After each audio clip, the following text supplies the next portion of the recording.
I'm leaving the hospital after a pretty exhausting day at work during my fellowship. This is right in the beginning. So I'm like PGY 4 day one, essentially. It's a run-of-the-mill stuff for us. I'm on like the critical care side of the emergency department, resuscitation after resuscitation, multiple cardiac arrests. My first lateral canthotomy, it was the one procedure I didn't have as a resident, but then today I had to teach a resident how to do something that I'd never done before. Don't worry, it went well. But it's really those undifferentiated sick patients that take up all of our brain energy.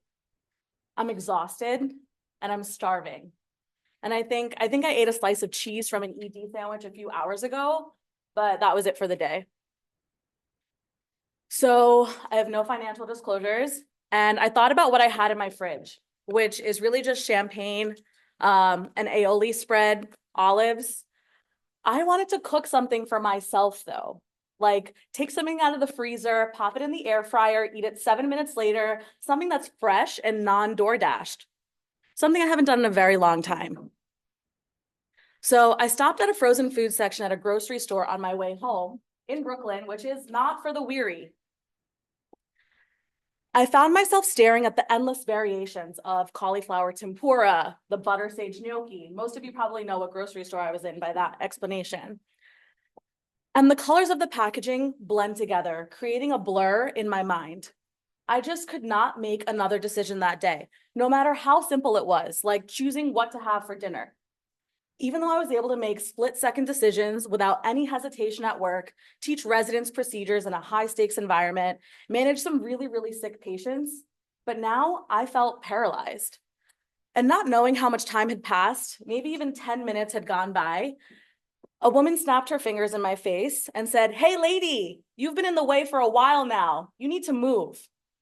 So without saying a word, I scurried out of the aisle and I started walking home. I placed my cart right back where it belonged, empty-handed, no dinner after a 12-hour shift. And on my walk home, I felt lost, confused, unable to string a single thought together after a really taxing, but at the same time rewarding day. And as I'm walking home, that feeling started to become a lot more familiar. This has happened to me before. It's happened a lot, actually. In residency, in attendinghood, I've spent many nights after shift just staring at my TV or wall until I eventually fall asleep. But what happened back there? Why did I freeze? Why couldn't I make the easiest decision of my day? So like any normal med ed person, I tweeted my feels when Twitter was a thing. And I said, do you ever find yourself in the middle of a frozen foods aisle at Trader Joe's and you can't decide for the life of you what you want to have for dinner? But an hour ago, you were running a code with your A team, making split-second decisions again and again without a pause. And then I started to see comments from people like one of my attendings from residency, split-second decisions in a code are relatively easy. Which Trader Joe's prepared meal to choose for dinner, that's a tough one. And then some strangers, that's a new flavor of decision fatigue. I was like, oh, decision fatigue, what is this? Decision fatigue is a real thing and I struggle so hard with this. And someone else, decision fatigue for the win. So I realized this exists and this is a thing and we need to figure out how to avoid this.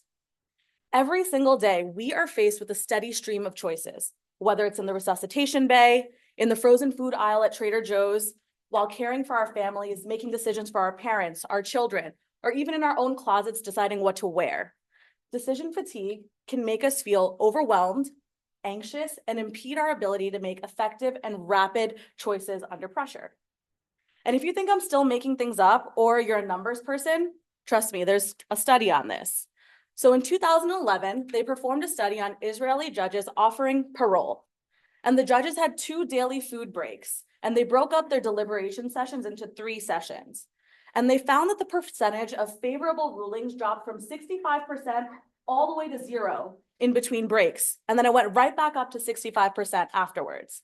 So my takeaway from this is the judges tire more and more, and they fall back on simple heuristic, right? They're playing safe and they're refusing parole. And that's what we do too, right? By the end of our shifts, our workups become broader and broader and broader. And you find that you're CT angioing someone head to toe when they come in for toe pain, or everyone gets a septic abdominal cardiac workup. But are we doing what's right by the patient? Are we doing what's right by the system? Are we utilizing our resources appropriately? We're not. And then when it comes to our lives outside of work, we freeze. We get even more tired. We have to sift through all the choices that continue to present themselves to us throughout the rest of the day. And it doesn't matter how smart or hardworking we are, our ability to make good decisions eventually runs out. So after I read through a bunch of studies, I wondered to myself, how do I fix this for me and even help my fellow colleagues in emergency medicine? Because this is going to be the rest of my life now. So as we all know, all good things start with a Google search. So these are some of the tips that came up. Simplify your wardrobe. Our wardrobe is scrubs, which is basically athleisure. And so that really doesn't apply to us. Then I got to practice your morning routine. Yes, let me practice my morning routine at the tail end of my night shift when a resuscitation comes in. Sorry, it's time for my morning routine. Slow down your schedule. Asking an ER doc to slow down is just comical to us. Also, I'm at the beginning of my career. I want to get this bread. Simplify your meal routine.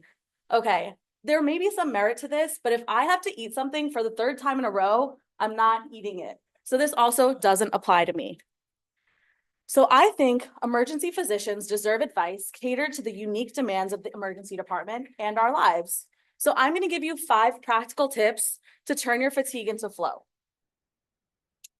Step number 1, decide, commit, and move on. We spend so much time contemplating, should I dimer her? Should I get that ESR? Should I scan him? Make a decision and commit to it. What we're really committing to is the consequence of that test, if it's positive or negative afterwards. If you commit to that consequence, right, your scan is negative, you're worried, you have to LP this patient, you tap this person, the ESR is really high, you know that you're gonna have to tap the joint, right? So sometimes we'll be wrong, but if you cannot rule out a life-threatening diagnosis that you're considering with 100% certainty based on your physical and exam, and this differential is hovering over you based on what you've assessed, then order the test, commit to the consequence, and move on. Spare that mental energy for the other decisions you're going to have to make on your shift, and do what's right for the patient and do what's right by you. So let's say you have this patient who has the worst headache of their life. They tell you it's been going on for 12 hours, constant, throbbing, they're photophobic, no history of migraines. You give them a round of your special headache cocktail that cures everyone, but they're unchanged. And subarachnoid hemorrhage moves to the top of your differential. As we know, the sensitivity of a CT scan decreases over time because the blood is diluted by CSF. This patient's having a headache for 12 hours and you're past that 6-hour mark for even a good sensitivity of your CT head. I know that sometimes a CT angio can help with that if you get it within 24 hours. However, the standard of care is doing an LP. So your head CT is negative and you're like, okay, got to go back in there. And I have to see if they even want an LP, right? You go back and you explain to them, the CT is negative. I'm worried about bleeding. I have to do an LP.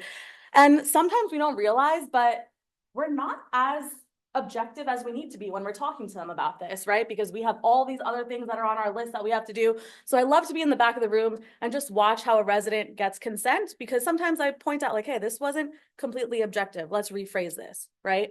Sometimes you'll go back and say like, okay, it's basically a harpoon. It goes in the middle of the back. Yeah, it's a blind procedure. If you're an ant, it essentially looks like this. When you're viewing the needle, it's pretty big.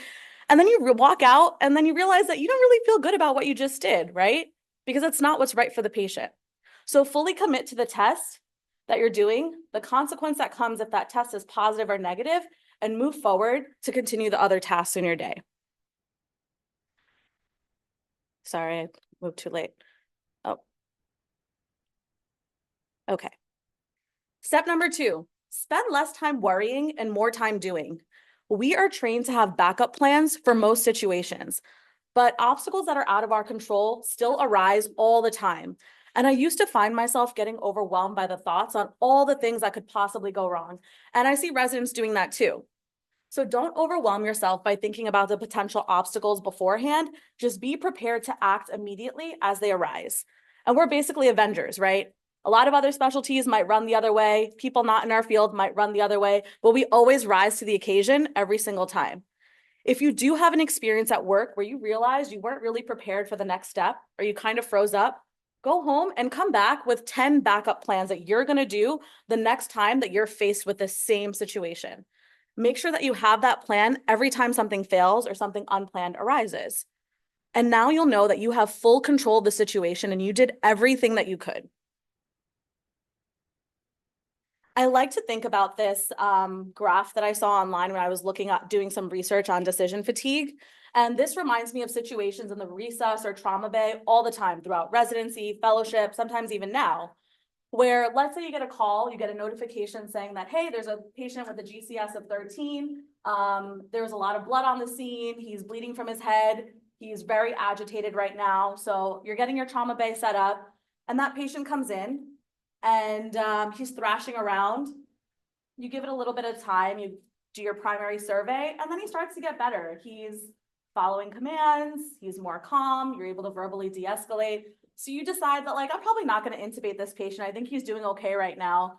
And then he starts to get agitated again as you're starting to get a line in, you're starting to do more of a workup, you're doing your fast exam. This patient is altered. And then you keep wavering back and forth. Do I intubate? Do I not? Do I intubate? Do I not? And then this patient goes to CT and things don't end well. They become apneic, they're coding, and you realize that you probably should have taken control of the situation and made the decision to intubate that patient when they first came in. I'm not saying intubate every single trauma that comes in or every single person that's altered, but if there's someone that has a life-threatening diagnosis that you're waiting to diagnose or treat, and you don't have control of the situation, sometimes that might be the best thing for the patient. So what I do is say, within 5 minutes, if this patient's clinical status or GCS is not improved or is the same, we're going to make a decision and intubate this patient for the safety of this patient so it doesn't impede care and we get to the correct diagnosis and treat him promptly. And the same thing, even when we have our septic shock patients, right? We're like, should we start pressor or should we not? And we keep wavering back and forth and using all this brain energy on it. Why are we doing that, right?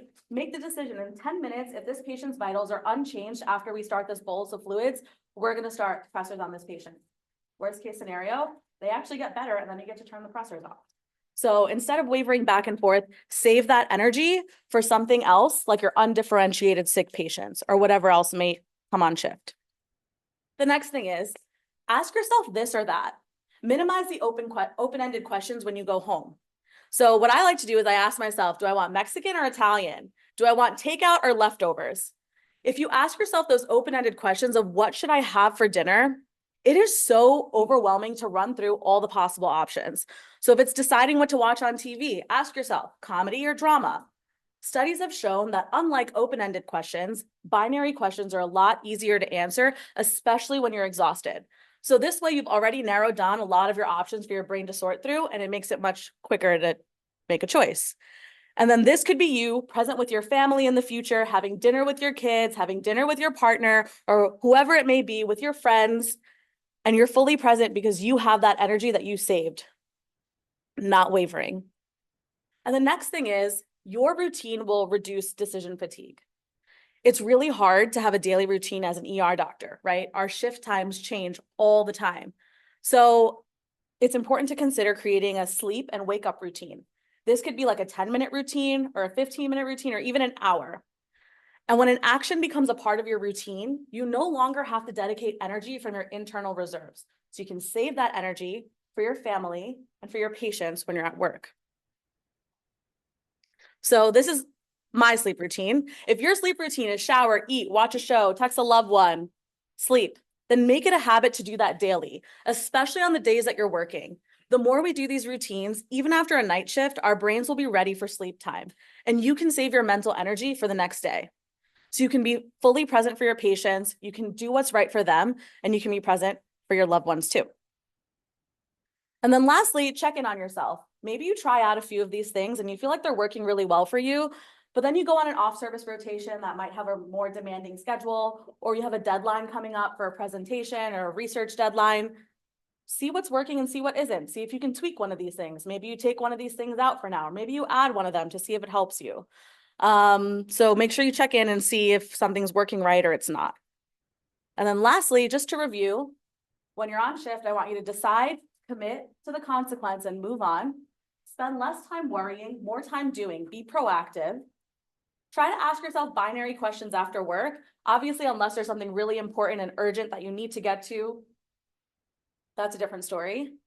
Master a routine that works for you. And then remember to check in on yourself and see what's working, see what isn't.